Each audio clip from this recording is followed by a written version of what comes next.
सर्वांचे आधार शिवसेना पक्षप्रमुख माजी मुख्यमंत्री आदरणीय उद्धव बाळासाहेब ठाकरे,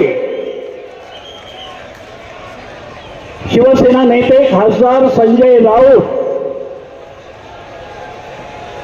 आपले या विभागाचे लाडके खासदार भाऊसाहेब वाकचौरे, माननीय विरोधी पक्षनेते अंबादासजी दानवे,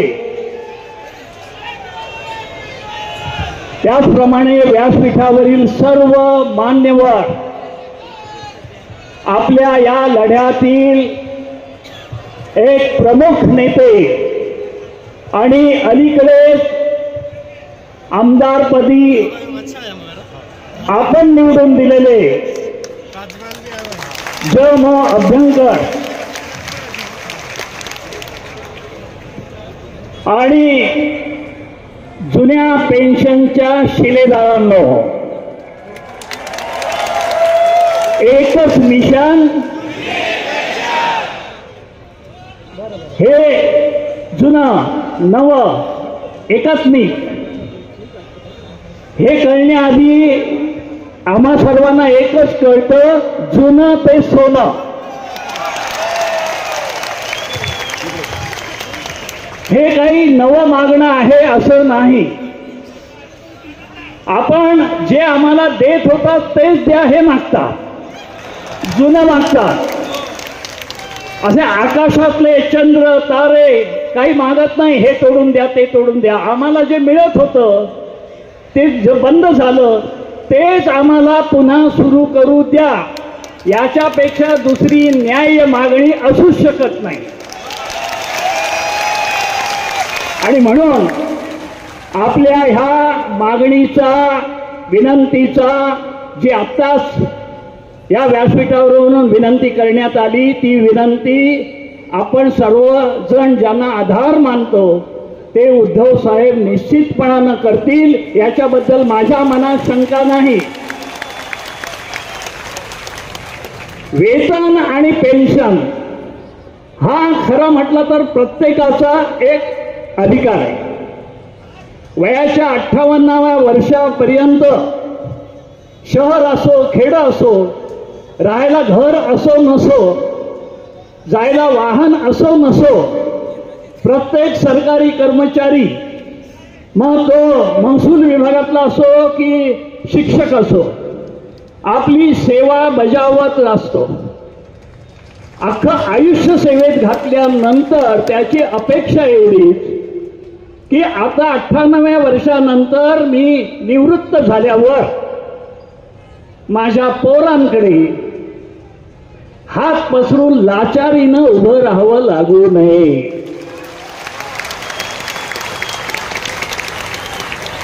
निदान 2 घास स्वाभिमानानं खाता यावेत, एवढी पेन्शन द्या. यापेक्षा ही वेगळी मागणी काय? त्यासाठीच तर निवृत्ती वेतन ह्या कल्पनेचा जन्म झालाय. नाहीतर काम घ्या आणि काम करा आणि दाम घ्या असंच झालं असतं. पण निवृत्तीचाही विचार ह्या पेन्शनच्या संकल्पनेमध्ये पूर्वीपासून झालेला आहे. आणि असं मला वाटतं, जेव्हा अनेक वृद्ध लोक, अनेक ज्येष्ठ नागरिक लाचार झालेले दिसतात, औषध पाहिजे असलं ते मिळायची मुश्किल, 2 वेळचं नीट आपल्याला आणि पत्नीला खाऊ घालायची मुश्किल, म्हणून पेन्शन हवी. बरं, पेन्शन कोणाला? सगळ्यांना मिळते, कर्मचाऱ्यांना मिळतेच असं एवढंच नाही, लोकप्रतिनिधींना सुद्धा पेन्शन मिळते ना.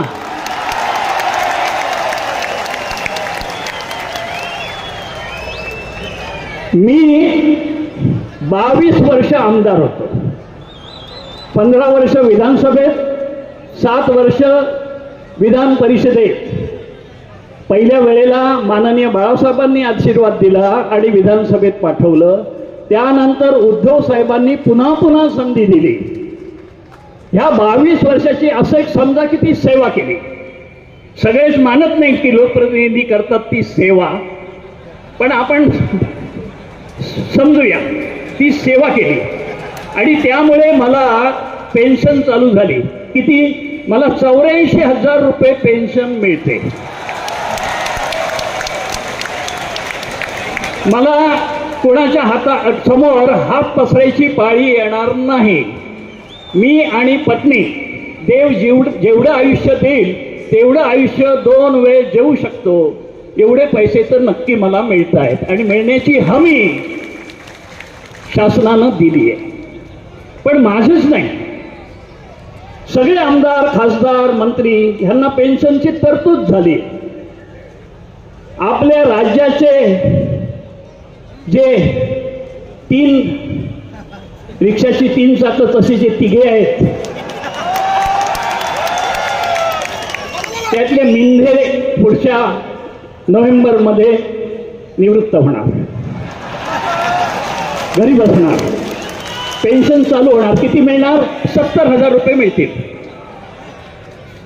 त्यानंतर तुमचे देवा भाऊ ते घरी बसणार नोव्हेंबरमध्ये, त्यांना मिळणार 80,000 रुपये.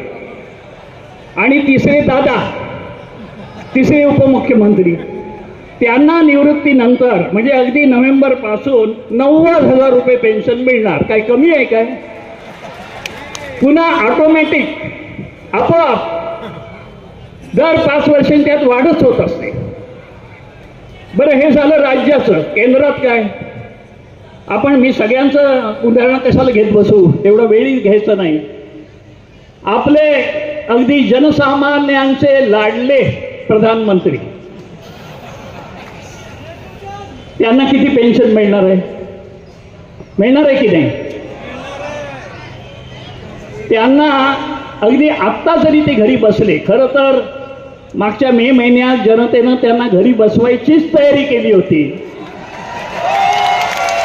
2 कोंबड्या घेऊन ते उभे राहिले. पण जर घरी बसले असते तर त्यांना पेन्शन मिळाली असती 90,000 रुपये. कसे? तर एकदा खासदार निवडून आला की त्याला 25,000ची पेन्शन लागू होते हक्काने, एका टर्मसाठी, एका मुदतीसाठी. आणि त्यानंतर प्रत्येक मुदतीसाठी त्याच्यामध्ये 10,000 रुपयाची भर पडते. मोदी साहेब 3 वेळा खासदार झाले तर पहिल्या वेळेचे 25 आणि नंतरचे 10 असे 45,000 ही बेसिक पेन्शन आणि तेवढाच महागाई भत्ता, म्हणजे 45 आणि 45 मिळून 90,000 रुपये हक्काने मिळणार. मग पंतप्रधानाला, खासदाराला, मंत्र्यांना, आमदारांना ही पेन्शन जर मिळायचा हक्क असेल तर मग 58 वर्ष कर्मचारी असलेल्या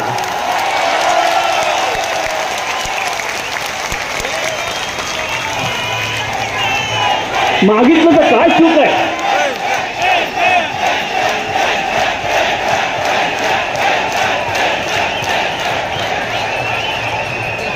त्यामुळे ही मागणी पूर्णपणे न्याय्य आहे, न्यायाची आहे, माणुसकीची आहे. माणूस म्हणून वयाच्या उत्तरार्धात जेव्हा संध्या छाया भिववीत असतात हृदयाला, त्यावेळेला हा एक दिलासा आहे. काय फार मोठं काय अगदी छान शोकीचं आयुष्य नाही जगता येणार, पण निदान कुणासमोर भिकेचा कटोरा घेऊन उभं राहावं लागणार नाही एवढा आधार ह्या जुन्या पेन्शनमध्ये नक्की मिळतोय. मी काय सगळ्या सरकारच्या खडखडाट आहे, मी इथे नव्या योजना कशा जाहीर करता तो सगळ्या तपशील सांगणार नाही. मार्गदर्शन आपल्याला होणार आहे, त्याच्यामध्ये त्या सगळ्याचा समाचार घेतला जाईल. पण एक सांगतो, तुम्ही एकजूट दाखवली तर काय होऊ शकतं. माननीय बाळासाहेबांनी तेव्हा 1966 साली की अगदी दुबळ्या झालेल्या, लाचार झालेल्या, हिणवल्या जाणाऱ्या आणि अगदी कुठेतरी कोपऱ्यात फेकल्या जाणाऱ्या मराठी माणसाची भक्कम एकजूट बांधली आणि चमत्कार झाला.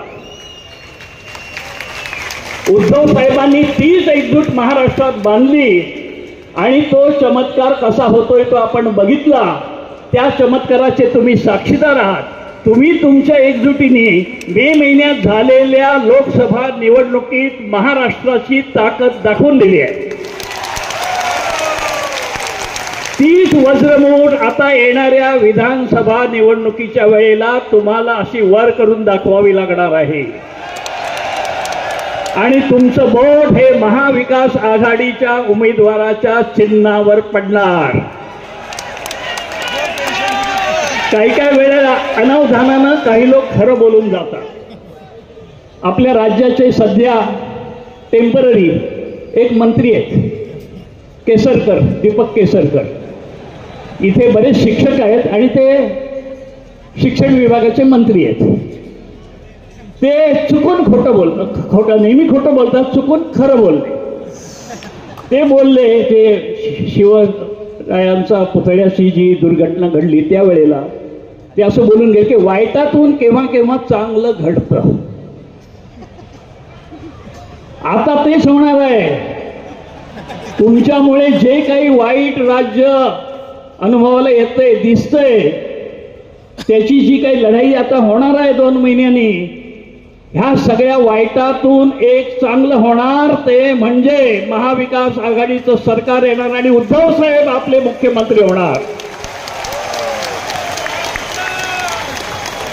आपण वाईट 2.5 वर्ष 2 वर्ष भोगतोय, त्याच्यातून हे आता चांगले दिवस समोर दिसत आहेत.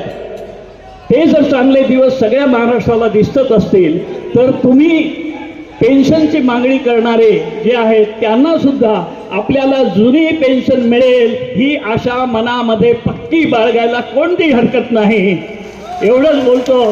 तुमच्या एकजुटीबद्दल जे रूप तुम्ही आज दाखवलं त्याबद्दल तुमचं अभिनंदन. तुम्हाला धन्यवाद. जय हिंद, जय महाराष्ट्र, वंदे मातरम. तुमच्या